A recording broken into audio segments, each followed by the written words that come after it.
Da una de este lado.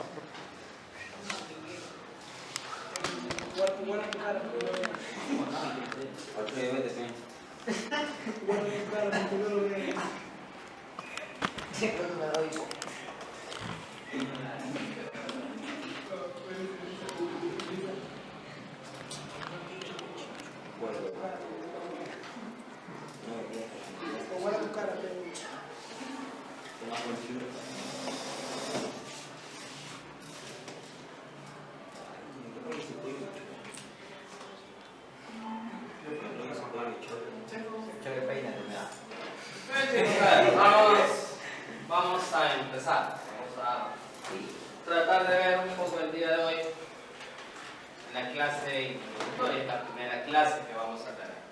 Bueno, como ven, para los que no me conocen, hay algunos que me conocen por aquí, mi nombre es Miguel Hernández, ¿de acuerdo?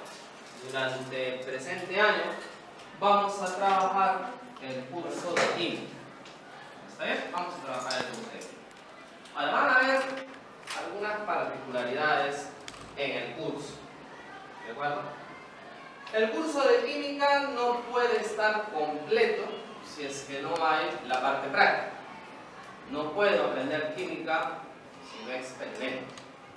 Entonces, en el presente año vamos a tener dos partes en el curso. Evidentemente, la parte teórica, y vamos a desarrollar en la parte práctica. Y la parte práctica la vamos a desarrollar con el uso del laboratorio. ¿De acuerdo? Las clases teóricas, evidentemente, son los días miércoles, a menos que pase algo, y van a ser desde las 12:40 hasta las 14 horas. Es decir, hasta las 2 de la tarde. Ese es el horario que vamos a tener. ¿De acuerdo? Los laboratorios los vamos a tener por las tardes, pero no lo vamos a tener todas las semanas. Lo vamos a tener cuando menos una vez por mes. ¿De acuerdo? Una vez al mes. De repente hayan meses en los que nosotros planteamos dos actividades de laboratorio. Dependerá eso un poco de los temas que estemos desarrollando, dependerá también de las actividades. A veces el colegio tiene actividades, ¿no es cierto? Como las actividades de aniversario y esas cosas. Entonces, por ahí, de repente el siguiente mes lo vamos a tener un poco comprimido el horario y en el mes en cuestión vamos a desarrollar de repente dos prácticas. ¿De acuerdo? Pero básicamente la idea es desarrollar la parte teórica y la parte práctica, el laboratorio. ¿Está bien? Vamos a trabajar de esta manera el presente año. Ahora, esta primera clase es una clase, como les decía, introductoria. ¿De acuerdo? Es una clase que la vamos a trabajar un poco para entender de qué vamos a tratar, cómo va a funcionar y motivarnos un poco por el curso. Primero que nada, yo no puedo estudiar un curso si no sé de qué se trata. Entonces, vamos a hablar un poquito acerca de qué es la química. ¿De acuerdo? Cuando nosotros hablamos de química, vamos a tener en cuenta lo siguiente.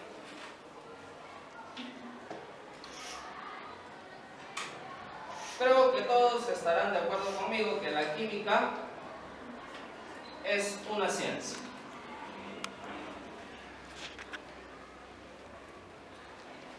Pero a ver, cuando hablamos de ciencias, hay varios tipos de ciencias.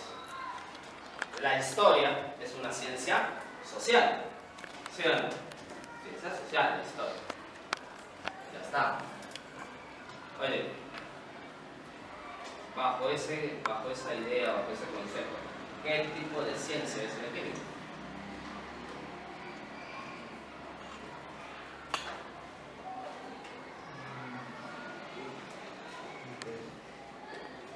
Las ciencias matemáticas es una ciencia lógica, por ejemplo. La filosofía, la historia son ciencias sociales. La química,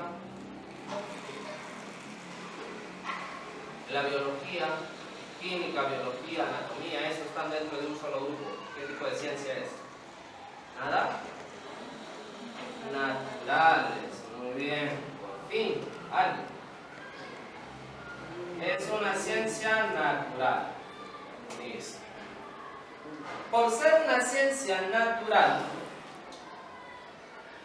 está basada en dos hechos. Está basada en la observación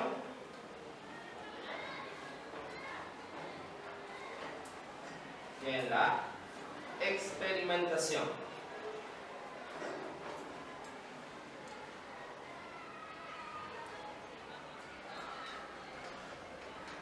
De ahí que nosotros vayamos a desarrollar teoría y práctica. ¿De acuerdo? En la teoría aprenderemos lo que necesitemos como referencia, como marco teórico para desarrollar un tema. Y luego vamos a complementar ese desarrollo en el laboratorio, en donde vamos a observar los fenómenos de los cuales hemos hablado y vamos a experimentar con ellos. ¿Está bien? Listo. Ahora, toda ciencia tiene objeto de estudio. ¿Cuál será el objeto de estudio de la química? ¿Qué estudia la química, en otras palabras? ¿Alguien? ¿Nada? Ya. Átomo, más o menos. Más o menos. Ya. Estudia la materia.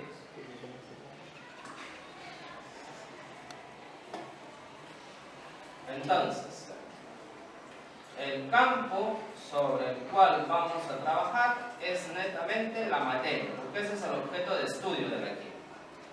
Pero de la materia, ¿qué me interesa? Me interesa sus cambios o transformación.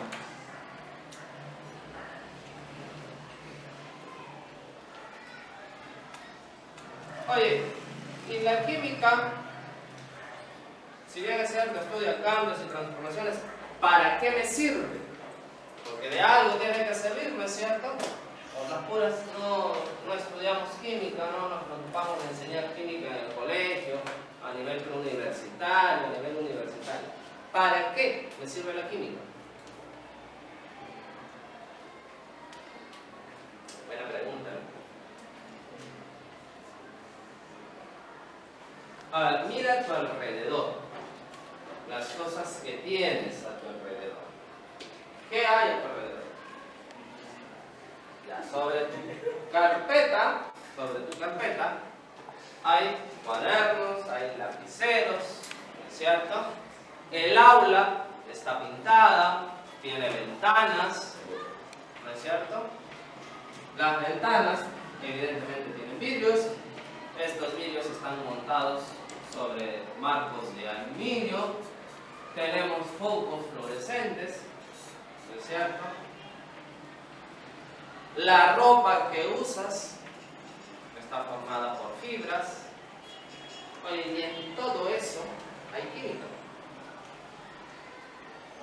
El vidrio se puede obtener gracias a algunos procesos químicos y otros procesos físicos. Lo mismo ocurre con los marcos de aluminio.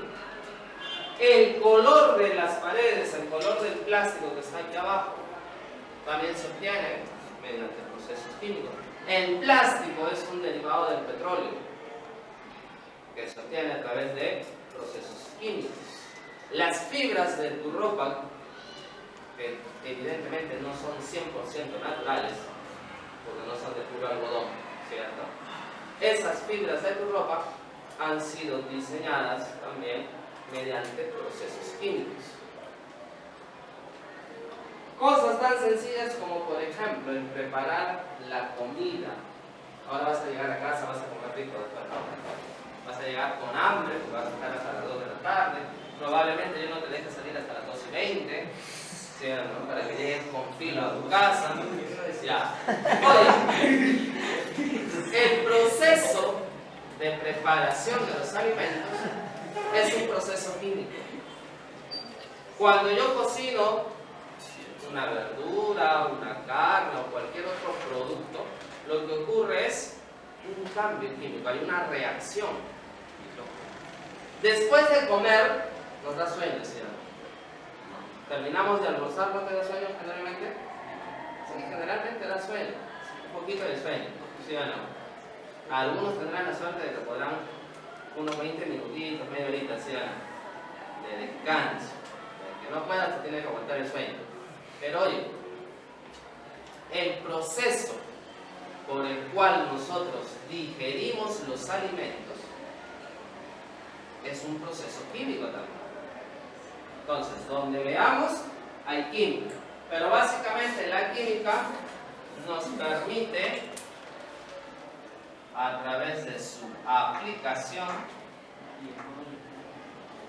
nos va a permitir, digamos, satisfacer ciertas necesidades.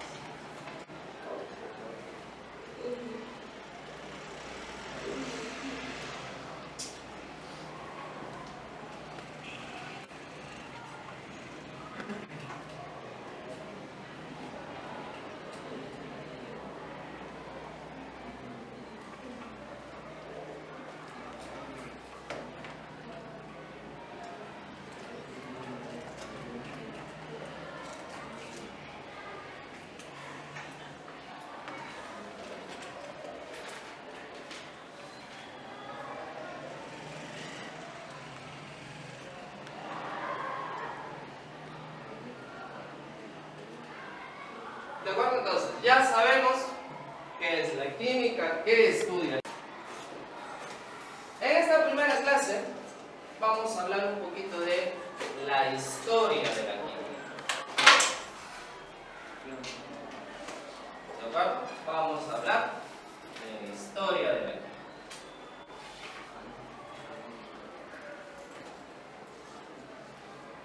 Cuando hablamos de historia como curso, sí o no que la historia se divide en varias épocas. Una de ellas es la prehistoria, ¿sí o no? Tiempos prehistóricos, cuando el hombre hacía su aparición sobre la faz de la tierra, ¿sí o no? Vamos a remontarnos hasta esa época, porque desde esa época ya podemos hablar de química. ¿Cuál es la característica que permite o qué evento permite que el hombre comience a desarrollarse hasta llegar a la etapa de evolución que presentamos ahora? El fuego, ¿sí o no? El fuego es uno de los elementos, uno de los descubrimientos que permite cambiar la alimentación del ser humano, ¿no es cierto? Permite poder alimentarse de algunos alimentos que no estaban antes presentes en su dieta, o en todo caso, que estando presentes en su dieta no podían aprovecharse de todo. Ya.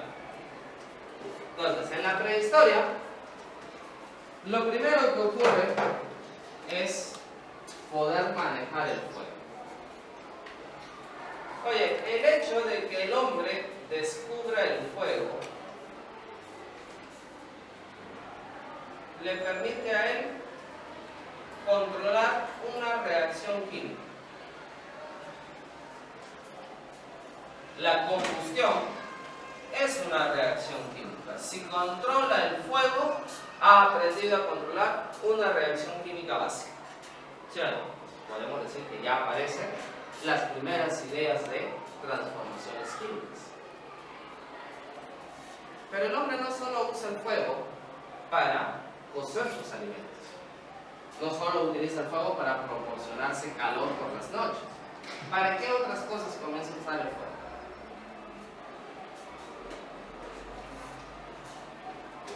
Oye, tenían que hacer herramientas, ¿sí o no? Ya. Y las herramientas, los adornos, los atavíos que utilizaban, generalmente, no siempre, pero generalmente eran de algún tipo de metal, ¿sí o no?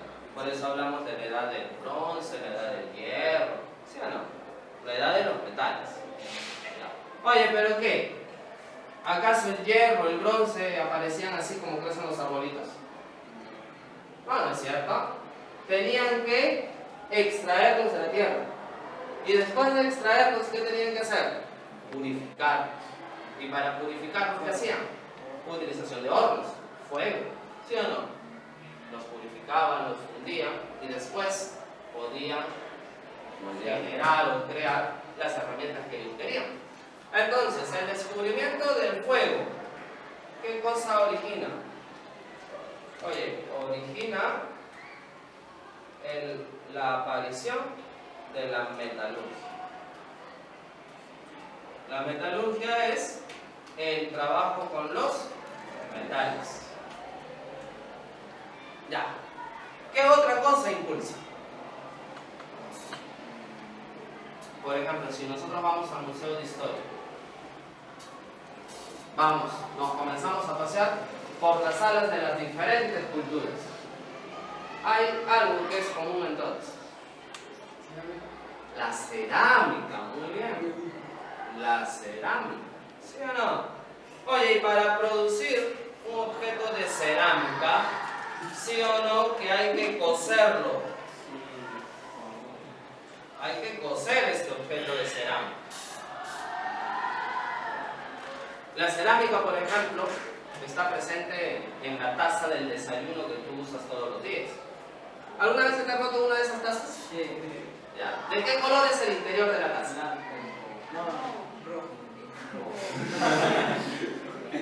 Blanco. Crema. Es marrón. Marrón, ¿sí o no? Es entre rojo y marrón, es un ocre.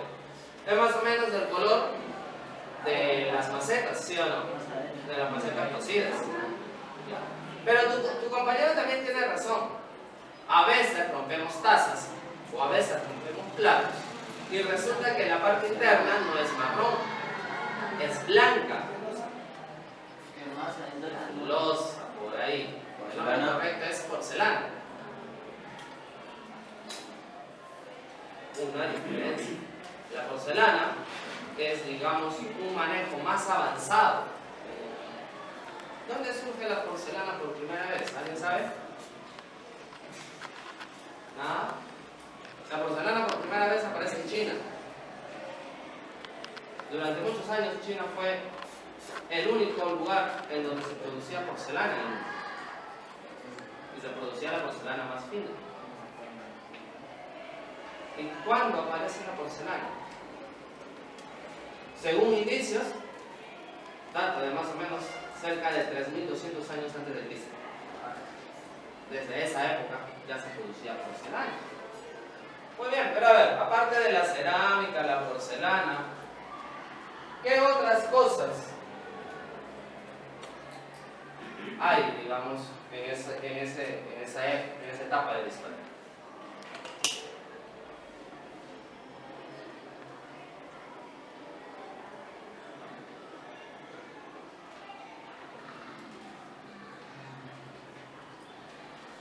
A ver, muchachos, piensen un poquito en esa etapa de la historia, ¿qué más aparece?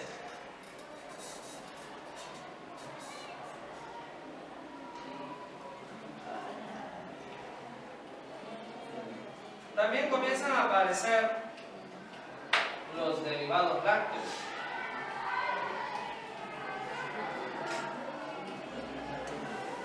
¿Sí o no? Se comienza a almacenar el hombre cuando deja de ser recolector y cazador. ¿Sí o no? Se establece, desarrolla la agricultura y desarrolla la ganadería. Y una vez que desarrolla la ganadería, comienza a producirse productos lácteos. Aparecen los quesos, por ejemplo, ¿sí o no?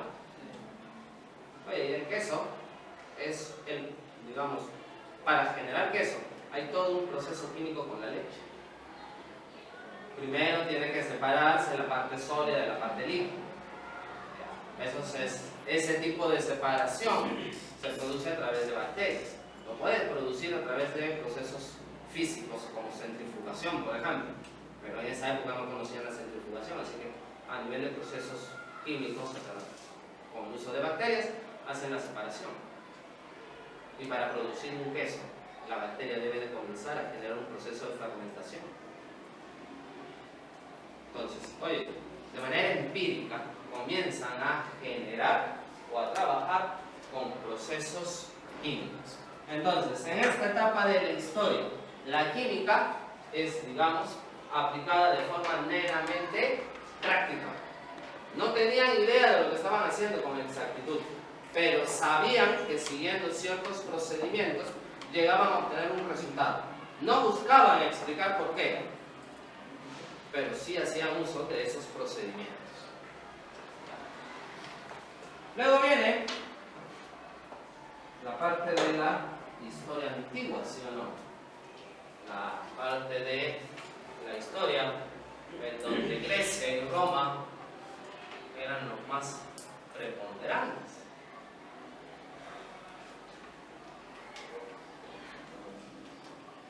También podríamos de repente incluir a Egipto en esa época, ¿sí o no? Oye, en la edad antigua ya las cosas comienzan a cambiar un poquito. Ya la gente comienza a preguntarse por qué las cosas son como son. Aparece la filosofía, es la época de los grandes filósofos, ¿sí o no? Listo. ¿A qué filósofos conocemos? ¿Cuáles son los filósofos más conocidos? Platón, Aristóteles, Sócrates, Pitágoras. Oye, pero hay uno que de repente no es muy conocido.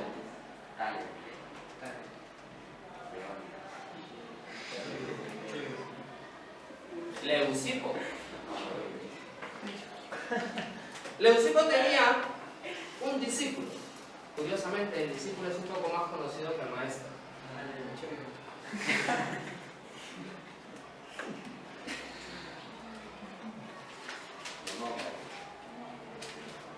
¿Por qué más conocido? Demócrito. ¿Por qué más conocido? Porque estos dos personajes establecen una primera teoría atómica. El problema es que todo el mundo, cuando habla de la teoría atómica de la Grecia antigua, hablan de Leucipo. Siempre hablan de Demócrito. Y dicen, Demócrito postuló que la materia estaba constituida por partículas indivisibles llamadas átomos. Pero no fue él, en realidad, el único que desarrolló esa idea. Lo desarrollaron maestro y discípulo.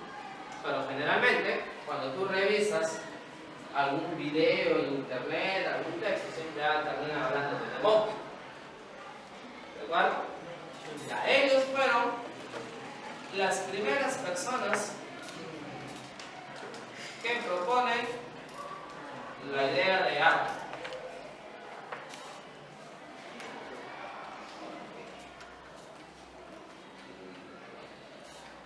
Para ellos, ¿qué cosa era el átomo? Era una parte muy pequeña, era la parte más pequeña de la materia.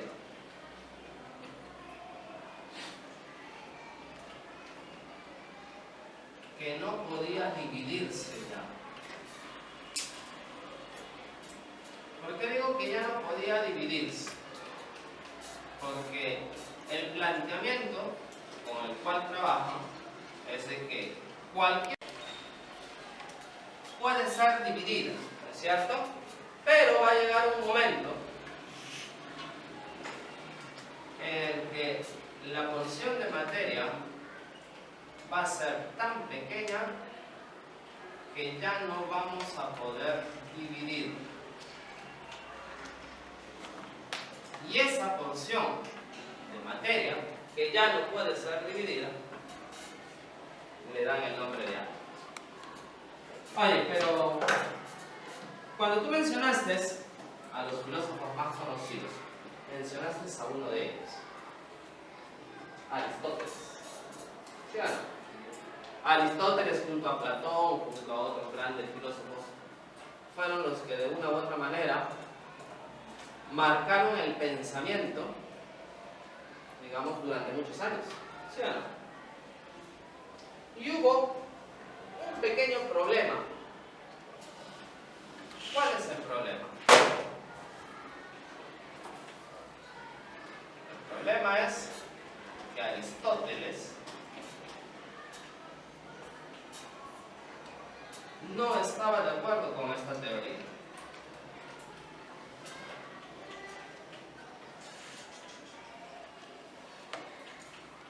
Como Aristóteles no estaba de acuerdo con esta teoría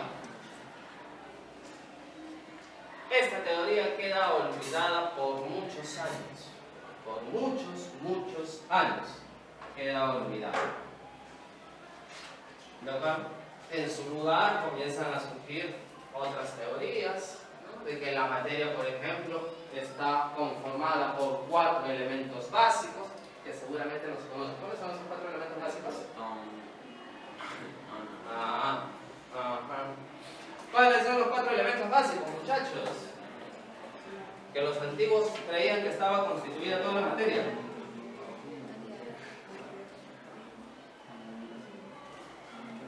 ¿Cuáles? Nada. Ya, agua, fuego, tierra, ya. Bien. Vamos a hablar, ¿ves? Vamos a hablar. Entonces, ya. Oye, esos 4 elementos fueron los que durante muchos años dijeron o primaron como idea de la formación de la materia. La materia estaba formada por esos 4 elementos. La unión de esos 4 elementos producía las diferentes características que tenían los cuerpos. Bueno, ocurre algo interesante. Después de esta etapa, que culmina, por cierto, con la caída del Imperio Romano, ¿qué aparece? Oye, historia, después de la caída de Roma, ¿qué aparece?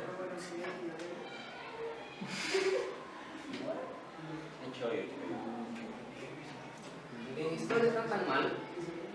Cronológicamente, después de la caída del Imperio Romano, empieza lo que se denomina Edad Media.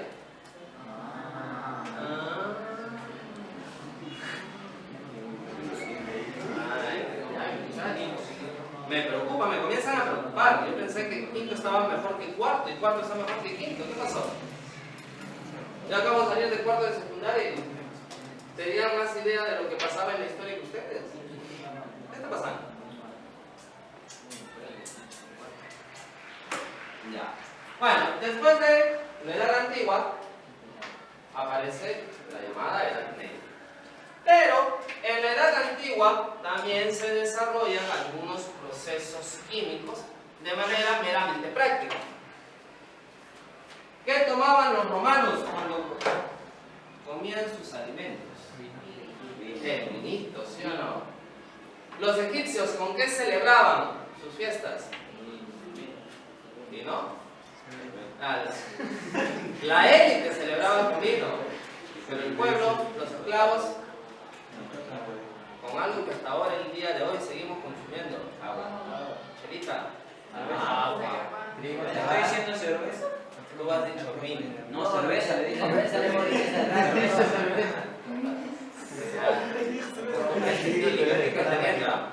Los egipcios son los que crean la cerveza. Entonces, en ese momento comienza a aparecer una industria de bebidas alcohólicas, no desarrollada como el día de hoy, pero ya hay una industria de bebidas alcohólicas. Para la élite, en el caso de los egipcios, quedaba vino. Para la parte de la plebe, el pueblo, ¿qué ocurría?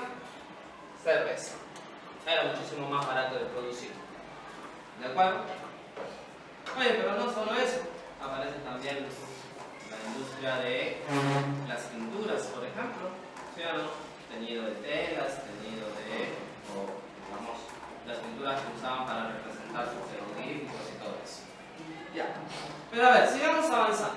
Ya habíamos quedado que después de la Edad Antigua venía la llamada Edad Media. Ya, ¿por qué se caracteriza la Edad Media?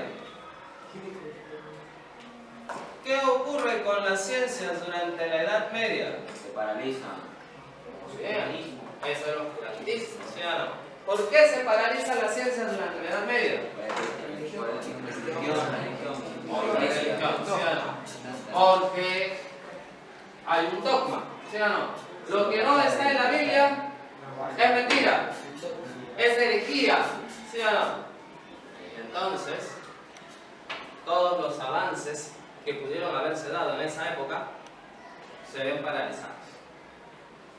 Pero en el fondo, las ciencias siguen desarrollándose de alguna manera. Seguramente, habrán escuchado acerca de la alquimia.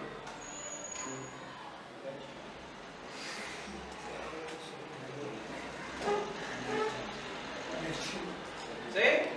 ¿Han escuchado hablar de la alquimia? Listo. No estamos hablando del grupo musical, ¿ah? No. Estamos hablando de alquimia como actividad. La alquimia, digamos, es una actividad que se desarrolla durante la Edad Media y que tenía como objetivo principal la búsqueda de la piedra filosofal. Correcto, esa misma piedra, la de Harry Potter.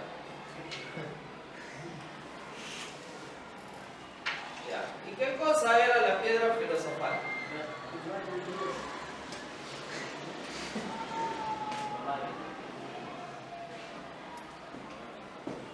La piedra filosofal era una sustancia que tenía ciertas características casi mágicas. ¿Por qué? Porque la piedra filosofal me permitía a mí convertir algunos metales en oro.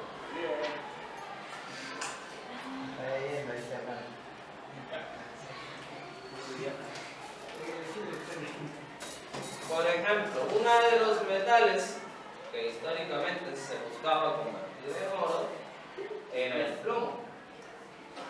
Se quería convertir el plomo en oro. Ya, pero esa era la acción de la piedra filosofal sobre materia inerte. Pero ¿qué pasaba si la piedra filosofal actuaba, por ejemplo, sobre una persona?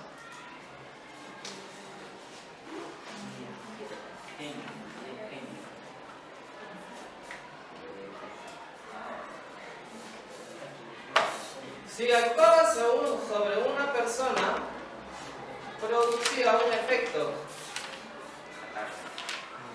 Y este era la vida eterna.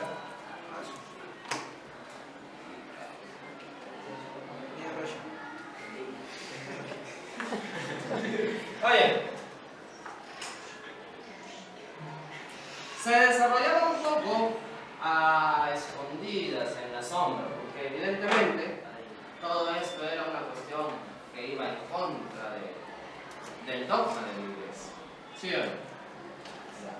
Es más, tuvieron grandes personajes de la historia que de una u otra manera apoyaban este tipo de desarrollo.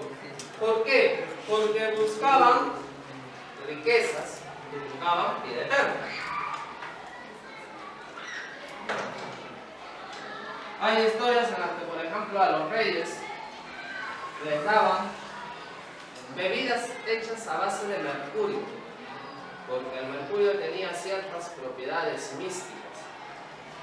El problema es que ahora sabemos que el mercurio es tóxico. Y en vez de darle larga vida y prosperidad, lo mataban, lo envenenaban, ¿no? Pero el rey o el personaje se lo tomaba de muy buen agrado, pensando en que con eso iba a prolongar su vida. ¿De acuerdo? Oye, pero a ver, ¿cuál era la característica básica de la alquimia? Oye, la alquimia combinaba conocimientos de física, conocimientos de química, pero también conocimientos esotéricos. Comienzan ahí a aparecer algunos de los elementos que ellos descubren, como por ejemplo el mercurio, ¿de acuerdo?, el azufre, y lo comienzan a relacionar con los planetas. ¿Por qué el mercurio se llama como el planeta? Oye, justamente porque el planeta es el que le da nombre a este elemento. Y ese elemento tenía ciertas propiedades de las cuales era representante del planeta. Entonces, la alquimia es una cosa media extraña, porque no es del todo ciencia. Es parte ciencia, parte mito. Imagínate que para hacer algunas sustancias o para crear algunas sustancias en el laboratorio, los alquimistas tenían que seguir un ritual, porque se suponía de que de esa manera se atraían ciertas energías, había cierta reacción entre la materia que permitía obtener un resultado final que era el deseado. Entonces era mitad ciencia, mitad magia, mitad esoterismo, una cosa medio extraña. Ya. Pero hay que reconocer que la alquimia aporta grandes avances a la química. ¿Qué cosas aporta? Aporta a nivel de laboratorio. ¿Qué cosa? Materiales de laboratorio. Por ejemplo, el día de hoy es normal que nosotros utilicemos equipos de destilación. ¿Quiénes aportan estos equipos de destilación, estos alambiques? Oye, los alquimistas son los que, digamos, desarrollan los alambiques. Hablamos, por ejemplo, de vasos de precipitado, hablamos de materiales de vidrio que usamos en el laboratorio. Oye, eso lo aportan también los alquimistas. Pero no es lo único. ¿Qué otra cosa aporta? El descubrimiento de nuevos elementos. Los alquimistas son los que descubren, por ejemplo, el azufre y el mercurio.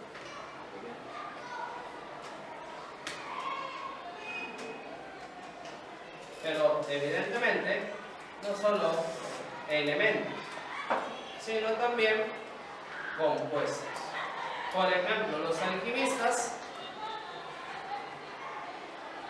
logran, digamos, separar ácido clorhídrico. Llegan a preparar ácido clorhídrico y lo llegan a preparar en un estado bastante puro.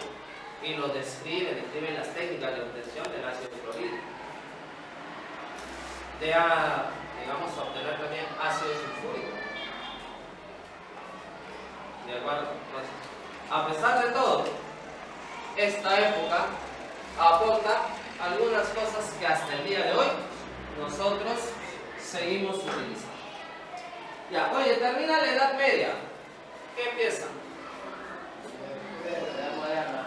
Correcto, la Edad Moderna.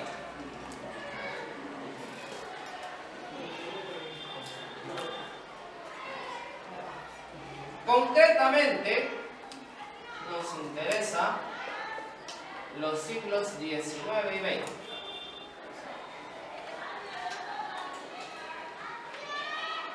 ¿Por qué nos interesan estos dos siglos en particular?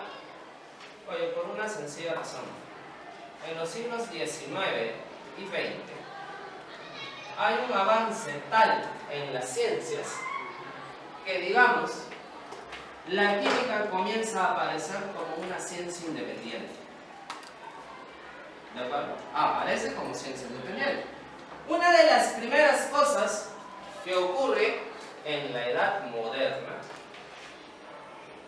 es el retomar las teorías atómicas. Se retoman las teorías atómicas. Es decir, se vuelve a pensar nuevamente en la constitución de la materia.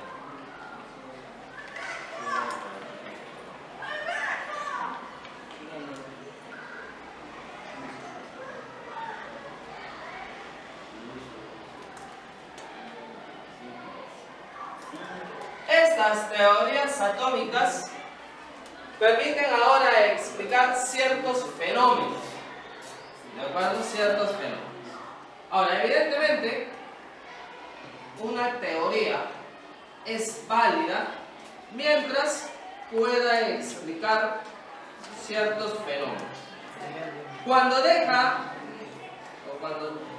de ser capaz de explicar ciertos fenómenos, aparece una nueva teoría. ¿De acuerdo? Esa es la característica de una teoría.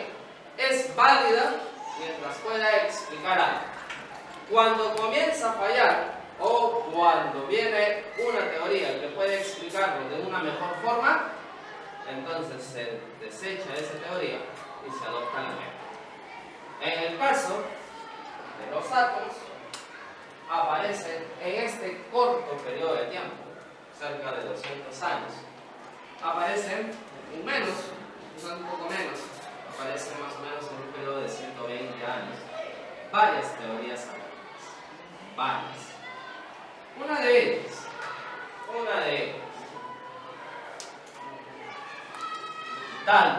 John Dalton. John Dalton propone una teoría. John Dalton rescata la teoría que hacía muchos años habían desarrollado Leucipo y Demócrito y vuelve, digamos, a esa idea. Para Dalton, el átomo es una esfera que es compacta. ¿Qué significa que sea compacta? Compacta significa que no tiene en su interior un vacío. ¿De acuerdo? Que no tiene interior vacío. Eso significa compacta. ¿De acuerdo? Por poner un ejemplo, esta tiza es un cuerpo compacto. En su interior no hay vacío, está lleno de la misma materia. Entonces, para Dalton, el átomo es una esfera compacta. Pero, además de ello, indivisible.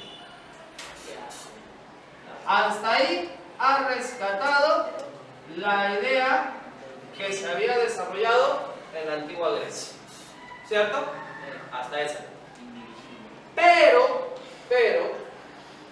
aporta un par de leyes importantes. Aporta las leyes de la, primero, proporciones definidas,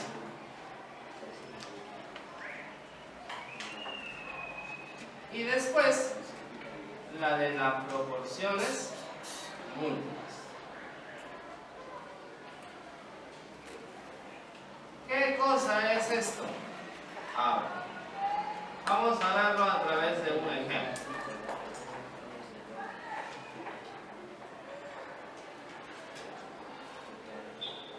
Nosotros sabemos, por ejemplo, que en la molécula de agua, una molécula de agua tiene 2 átomos de hidrógeno por 1 de oxígeno. ¿Cierto? Eso significa que siempre que hable del agua, voy a encontrar en su molécula 2 átomos de hidrógeno y 1 de oxígeno. Esto, para Dalton, es una proporción definida. En un compuesto, en una sustancia en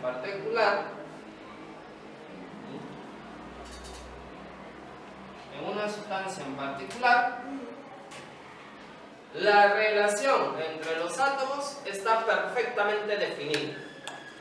¿De acuerdo? Pero, si por ejemplo yo observo al oxígeno en el agua, como parte del proceso de formación del agua. Y lo observo como parte del óxido de hierro. Nos damos cuenta de que el oxígeno está presente en ambos compuestos, ¿cierto?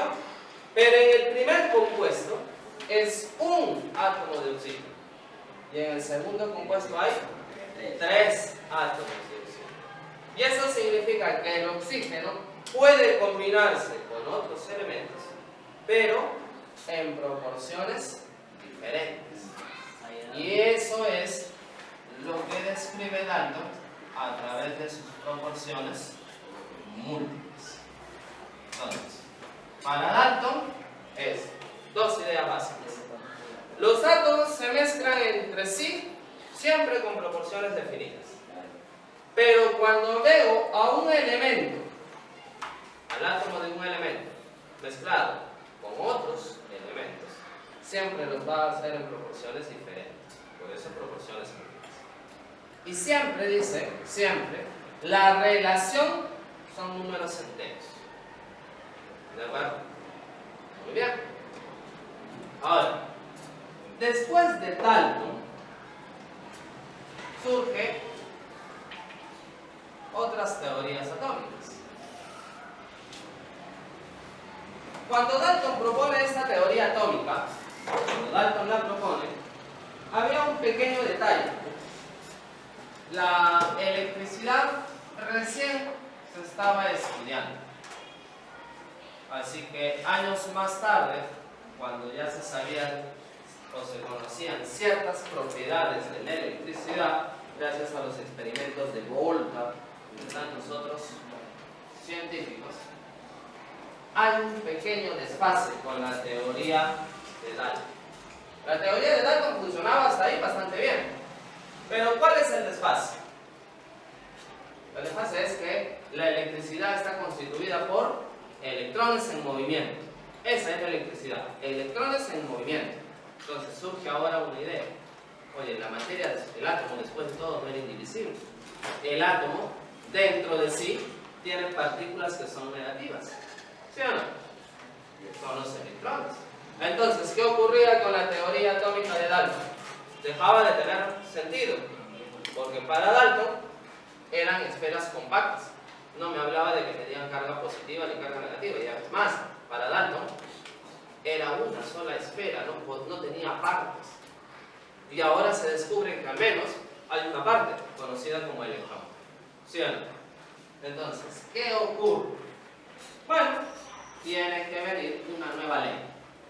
Una nueva teoría para poder, digamos, suplir esta dificultad. Y está la palantea atómica.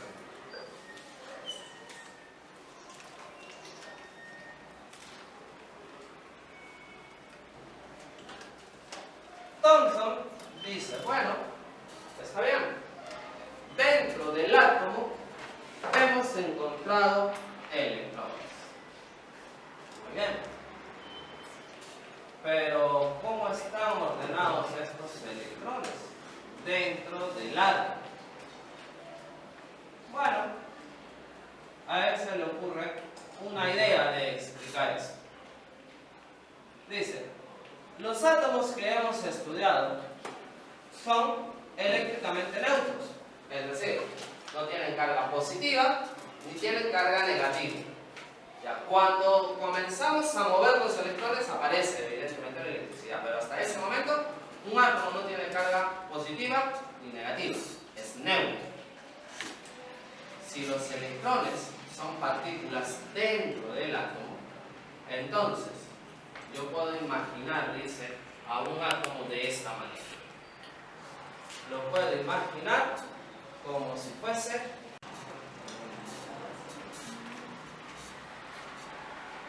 ¿por qué? Oye, hasta ese momento se suponía que el átomo era compacto. Entonces, la única forma de que algo compacto pudiese tener carga negativa es que dentro de él tuvieran pequeñas partículas cargadas negativamente, ¿sí o no? Eran los electrones. Pero ¿cómo debía de ser todo lo demás? Aquello que contenía los electrones. Oye, tenía que ser positivo. Entonces se imagina él en un budín, toda la masa del budín es positiva y las pequeñas pasas dentro del budín son los electrones que son negativos.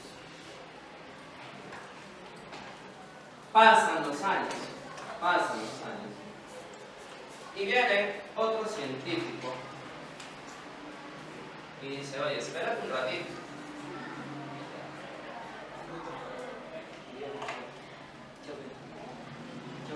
Le dice, oye, tu idea no está mal, tu idea es bastante buena, pero déjame contarte que yo he hecho un experimento. Y en el experimento, lo tuyo ya no. ¿En qué consistía el experimento de Ruth? Consistía en lo siguiente: tenía un emisor de rayos alfa. Y aquí coloca una lámina muy delgada de oro. ¿Y qué pasaba? Pasaba lo siguiente: si, digamos, los átomos fueran compactos, como me decían, cuando viniera un rayo, este rebotaría. ¿Sí o no? Pero Rutherford descubre que hay rayos que pasan y rayos que rebotan, rayos que pasan y otros que rebotan. Y entonces eso le llama la atención. ¿Qué significa que haya algunos que pasen y otros que reboten? Que el esperan compacto. ¿Sí o no? Que hay lugares por los que puede pasar ese rayo y hay lugares por los que no puede pasar. Muy bien. Así que Rutherford imagina lo siguiente. Dice, bueno, ese es el átomo. Ya, pero hay una parte del átomo que es sólida.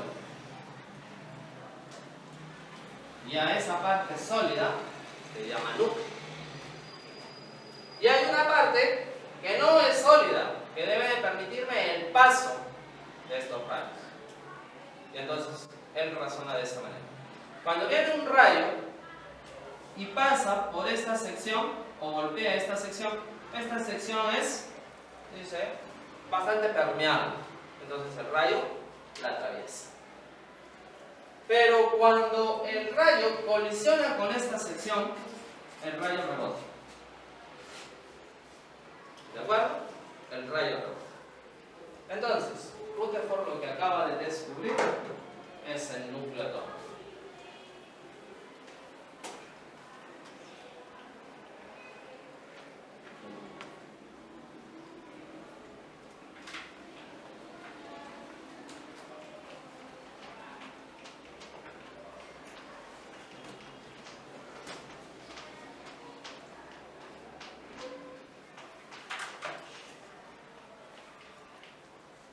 Así que, luego del descubrimiento del núcleo atómico, comienzan las cosas a cambiar.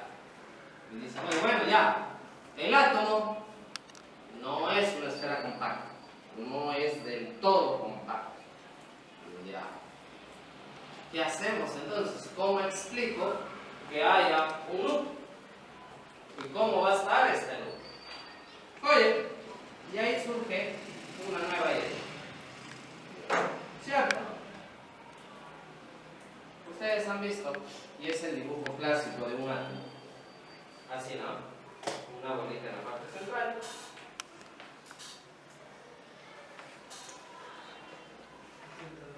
¿Sí?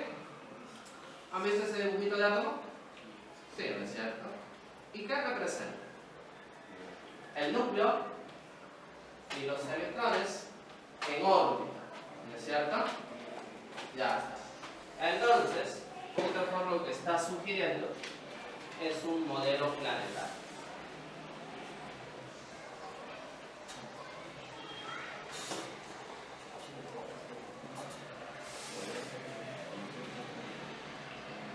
Esta idea de modelo planetario no solo la tiene Rutherford.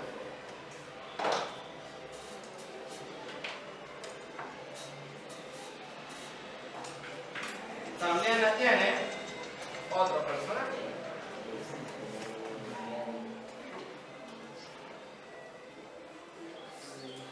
Niels Bohr también piensa en el método del sistema planetario. ¿De acuerdo? Él también dice, está bien, sí, es cierto, Rutherford tiene razón, hay un sistema planetario en miniatura dentro del átomo. Pero, el aporte de Niels Bohr está en que él dice, está bien, es un modelo con orbitales, con órbitas, perfecto. Pero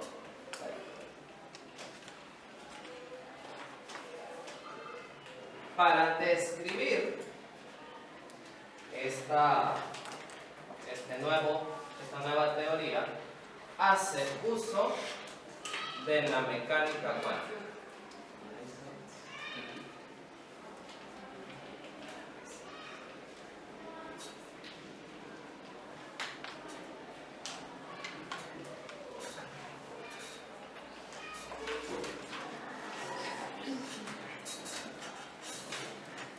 Ustedes que han estado llevando química ya con anterioridad, ¿sí o no? De que cuando hablamos del modelo atómico, hablamos de aquella situación en donde los electrones, por ejemplo, están organizados por niveles, también están organizados en subniveles, en orbitales, y finalmente el electrón, por tener movimiento, tiene un spin, ¿cierto? Y se habla de 4 números cuánticos, ¿o no? ¿Sí? La primera idea en desarrollarse eso de números cuánticos y todo eso, aparece con Niels Bohr. Niels Bohr es el que dice, oye, sí, pues, vamos a utilizar la mecánica cuántica para poder desarrollar este nuevo modelo, ¿no? El detalle está en que, si bien es cierto lo desarrolla, hay algunos vacíos por ahí. Así que viene un grupo de científicos y mejora este modelo. ¿De acuerdo? Lo mejora, y lo mejora considerablemente. Bueno, de estos científicos hay que reconocer algunos.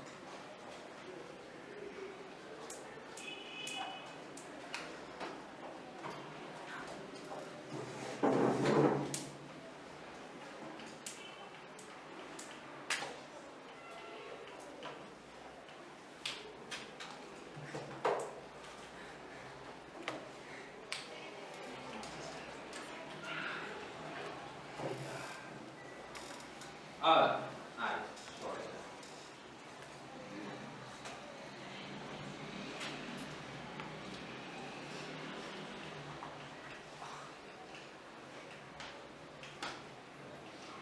Estos 4 científicos se encargan de generar un nuevo modelo, que es el modelo que nosotros vamos a estudiar. ¿De acuerdo? Ya usan la ecuación de onda y todo lo demás, así que ellos desarrollan la teoría atómica moderna.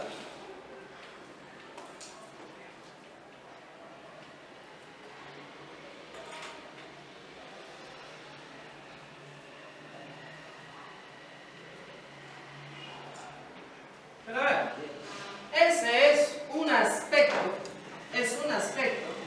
de lo que ocurrió en la edad moderna. Hemos dicho que se retoman las teorías atómicas. Listo. Un breve recuento de las teorías atómicas.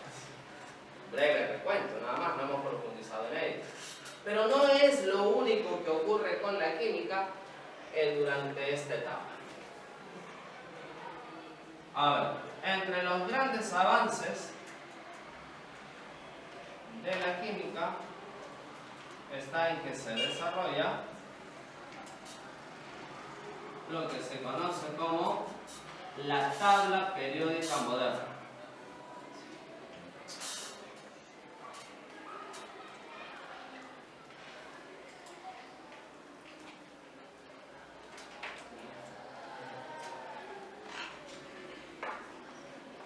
La primera tabla periódica que da, digamos, pie a esta tabla periódica moderna es la tabla de Mendeleev. ¿Sí o no? La tabla de Mendeleev es la que da la idea. Pero Mendeleev solamente plantea la idea. Mendeleev tenía un problema.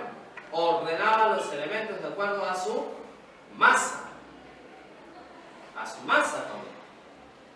Luego viene otro científico de apellido Moseley. ¿Y qué hace? Comienza a hacer experimentos y determina que las propiedades de los elementos no están en función de la masa, sino que están en función del número atómico. Y entonces aparece la tabla periódica moderna. La tabla periódica moderna. ¿De acuerdo? Listo. ¿Qué otra cosa ocurre con la química en esta etapa? ¿Alguien tiene idea de cuándo aparece el primer automóvil? Ya, Ford. Pero Ford hace el primer automóvil comercial, pero no desarrolla el primer automóvil. Está en fines de los 1800, 1880 y tantos, aparecen los primeros motores de combustión. Y aparecen los primeros vehículos motorizados, los primeros autos. Pero pregunta, para que funcione un auto, ¿qué necesita? Ya, el motor. Pero puedes tener el motor, las ruedas y todo lo demás. Lo que necesitas es el combustible.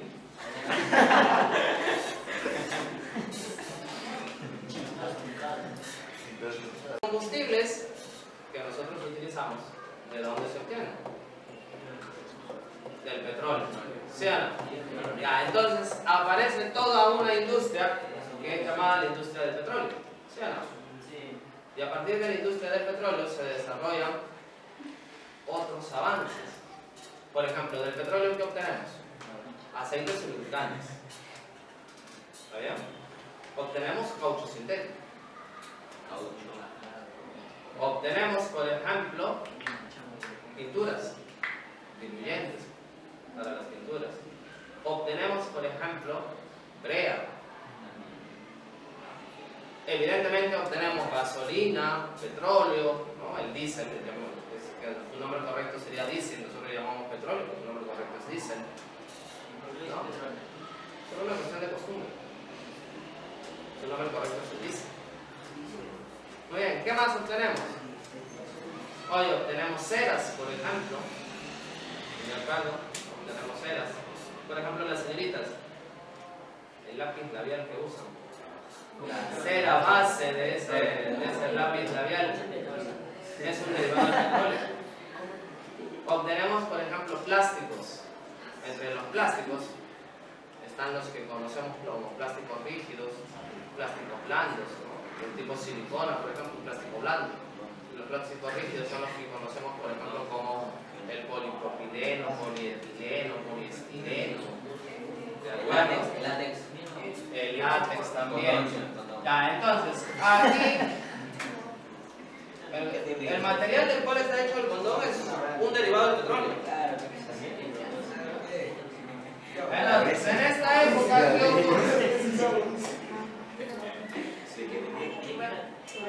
Se desarrolla la industria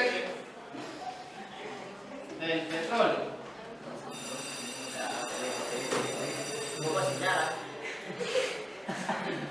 Hermanos, se desarrolla la industria del petróleo.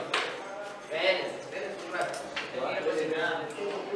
No te preocupes, ya vas a llegar a cocinar.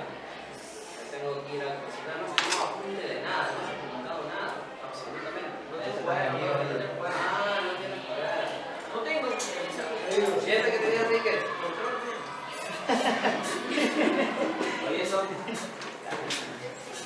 Ya. A ver.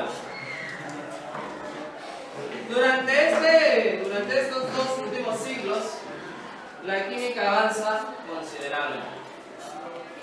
Pero hay una parte para terminar la clase que debemos de tocar. Y esa es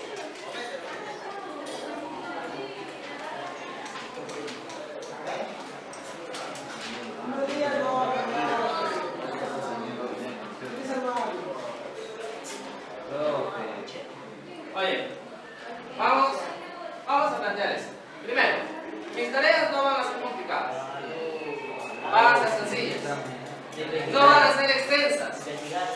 ¿Bien? Van a ser breves. Pero van a ser necesarias. Por una sencilla razón. Nosotros hemos dicho que vamos a desarrollar laboratorio. Y la única forma de poder desarrollar laboratorio es que nosotros tratemos de ganar un poco de tiempo a las cosas. Mis clases de 12:40 a 2 de la tarde van a ser netamente teóricas. Pero eso significa que no puedo avanzar nada de lo que es la parte práctica, la parte de laboratorio. Entonces, mis tareas van a estar orientadas a poder avanzar con temas de laboratorio. ¿De acuerdo? La tarea que vamos a dejar para la siguiente semana es bastante sencilla.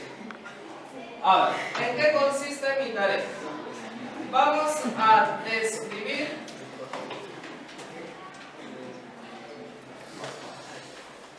materiales de laboratorio. Pero cuando hablo de describir, esta descripción va a ser una descripción breve. ¿De acuerdo? Va a ser una descripción breve. A ver, tarea. ¿Ves que dice tarea? A ver, tarea. Hay tarea. Van a ser los materiales del laboratorio. Pero dentro de esta descripción me interesa más su utilización. ¿De acuerdo? Cuando hable de la utilización, eso es lo que va a primar en mi descripción. ¿De acuerdo? Es decir, por ejemplo, vamos a describir qué es un tubo de ensayo. Pero me interesa más para qué se usa. ¿De acuerdo? Ahora, es breve. Ahora, lo ideal es que sea como mínimo 2 a 4, máximo 4 hojas a 4. Mínimo 2 hojas, no quiero en el cuaderno, quiero hojas. Y se pierde el profe. Espera, vamos a poner condiciones para que eso no ocurra. Tranquilo. Y es un poquito. Es breve. No tan extensa. Pero, Eso es breve. ¿qué? ¿Por qué? Porque sí voy a pedir, al menos una vez al trimestre, un trabajo que como mínimo tenga 30 páginas. Ese es un trabajo de investigación. Ustedes están a punto de salir del colegio, están a punto de llegar a la universidad. Y en la universidad no te van a aceptar trabajitos de 10, 20 páginas. De colegio. Justamente en el colegio te voy a pedir una vez cada semestre, una vez por trimestre. Ya. Ahora, ya, regresa acá, regresa. Este trabajo no lo quiero con carátula, no lo quiero con hoja de respeto, porque es un trabajo sencillo. ¿De acuerdo? Es un trabajo sencillo. Hoja bond, y si quieres lo escribes a mano, no hay problema. No, dice si puede ser tamaño 4, pero rayada, para no chocar. Ya, con una hoja rayada abajo, pones tu hoja bond encima y comienzas a escribir. ¿Ya? Ahora, quiero lo siguiente. Si lo vas a hacer a mano o lo vas a hacer a computadora, no importa. Lo que quiero es que los márgenes sean de 3 centímetros. Márgenes de 3 centímetros. ¿Está bien? Si lo vas a hacer a computadora, quiero que lo hagas con letra Arial de 12 puntos y espacio sencillo. ¿Cómo es eso? Hay una barra, cuando tú entras a Word, hay una barra en la parte superior. Aquí están algunas características del tipo de letra que vas a usar, el nombre, tamaño, si está en negrita, cursivas y todo eso. Pero en este lado está el dibujito de unas páginas, y unas páginas chiquitas, algunas letras, y abajo dice normal, sin espacio, ¿Sí o no? Ya. El que quiero que elijas es la segunda opción, sin espacio. ¿De acuerdo? Sin espacio. Ahora, como no va a haber carátula, tengo que saber a quién pertenece el trabajo. ¿Cierto? Y como tengo que saber a quién pertenece ese trabajo, vamos a hacer lo siguiente. En la primera página y solo en la primera página vas a hacer lo siguiente. Se supone que esta es la primera página, ¿cierto? El título es, por ejemplo, materiales de laboratorio. ¿Listo? Pero aquí, en esta partecita, quiero que pongas algunos datos. Necesito saber a quién pertenece. Así que necesito que pongas apellidos y nombres. Evidentemente, acompañando a tus apellidos y nombres, debería de estar el grado. En este caso, quinto de secundaria.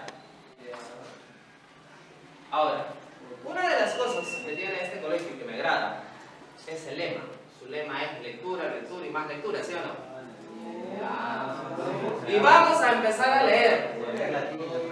¿De acuerdo? Vamos a empezar con lecturas pequeñas, lecturas interesantes.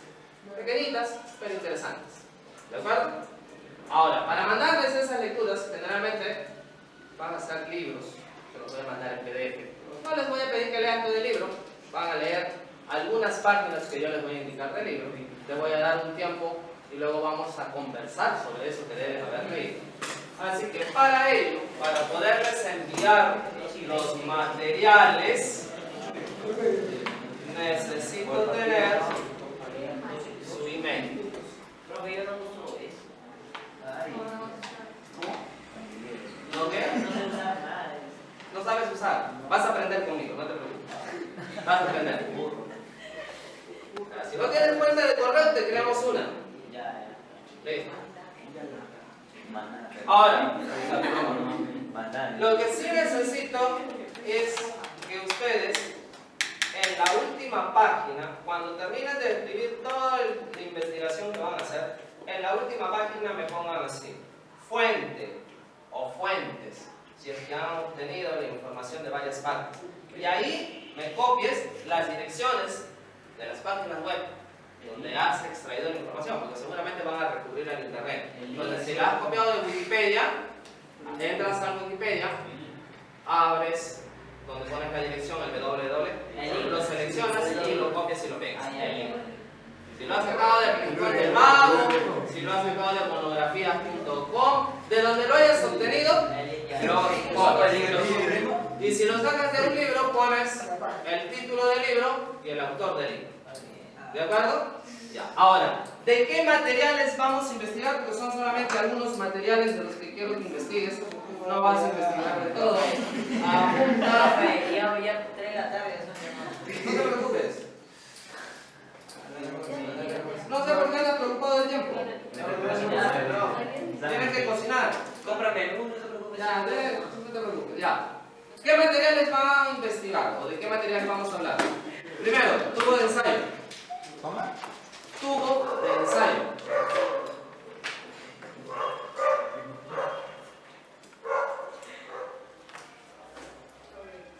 La siguiente. Vaso de precipitados. Vaso de precipitados. Atrás.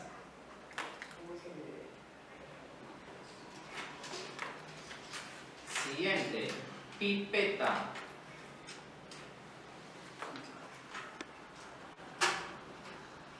Siguiente. Pera de decantación. Pera, así como la fruta. Pera de decantación. Siguiente. Mechero de alcohol.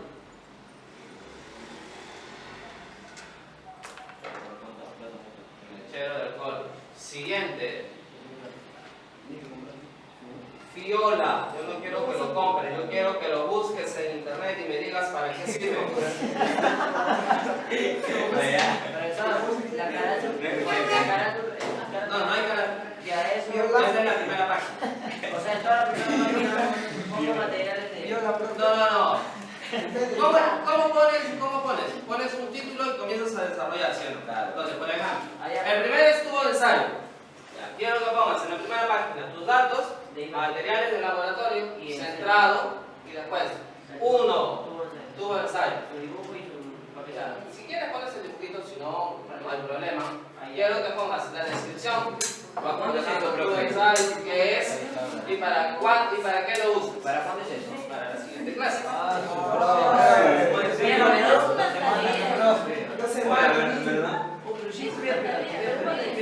Es copiar pegar, como dice él. Nada más. Ya, seguimos. Después de Fiola. Luna de reloj. ¿Qué? Luna de reloj. Luna de reloj.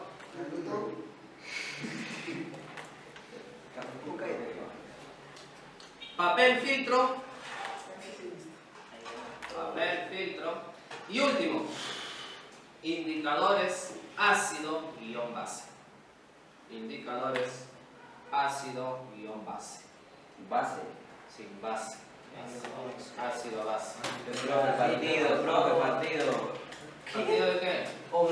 Champions. Me vas a tu Paris Saint-Germain, Tienes un problema conmigo. Odio el fútbol. Ni siquiera lo hago. Así que conmigo de partido no me hables. Muy bien, ahora sí son libres. Ventana aquí. Profe, no me Profe, la otra semana entre otros que La tarea. También. La tarea. No,